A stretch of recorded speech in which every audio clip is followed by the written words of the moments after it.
But before that, the Liberal Party in New South Wales have got some tidying up to do, and I'm going to continue to draw attention to this. I mentioned the meeting on Friday night last to dissolve the Mitchell Federal Electorate Conference. These are the people who decide who members of Parliament are going to be. Alex Hawke is the federal Liberal member for Mitchell. He's a member of the federal Parliament.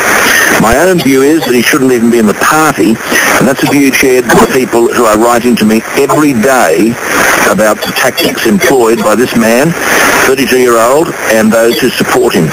Now, I've had a lot of letters about that meeting on Friday night, and the arguments generally say the same thing.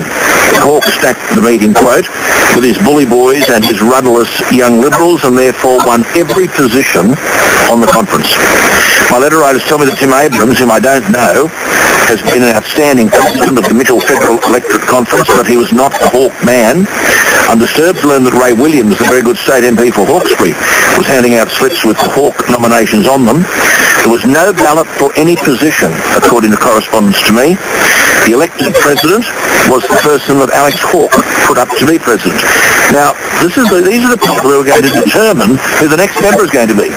So you organise your own people, and you've got every chance, of course, of being re-elected. Stephen Russell, one letter said to me, quote, that's the fellow who Hawke put up as president of the conference, is quite a person disliked in the electorate to the same degree as Hawke, and has always carried out Hawke's bidding, and is in the same Castle Hill branch with Hawke. And the surprising part is that Stephen Russell now lives on the river at Brooklyn, which is nowhere near the electorate of Mitchell, although he did live at one time in Dural, and is currently active in an attempt to remove the Honourable Philip Ruddock in Barara. Now, what the hell is going on here? This letter writer says that Stephen Russell is of the same calibre as Alex Hawke, and this will be attested to by Mr Ray Hadley, who's had issues with Stephen Russell when he was councillor on Hornsby Council.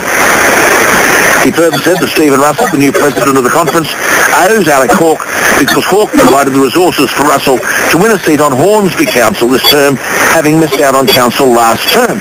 You've got to ask yourself how much longer this is allowed to go on. My understanding is that the male select, each electorate conference of a certain size gets someone to be a pre-selector. Now, this is a concern here is for the upper house in New South Wales. Who's going to be chosen to represent the Liberal Party at the next election in the upper house? Well, the male pre-selector to come from the Mitchell conference was won by a Hawke staffer, Andrew Jeffries. And the female pre-selector for the upper house was the wife of Andrew Jeffries, who works for Hawke. And the alternate upper house male selector was another Hawke staffer, Mark Lewis. All of which is designed, I'm told, to depose David Clark in the upper house. Now, there seems to be nothing these people will not stop at. And how does the Liberal Party allow this to happen? People are telling me that, here's one writer, Alex Hawke has ruined the trust that it took Alan Cadman 33 years to build in Mitchell.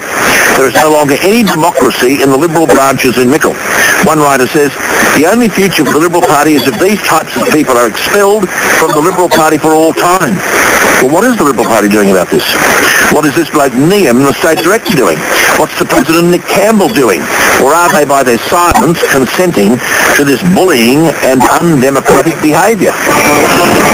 But before that, the Liberal Party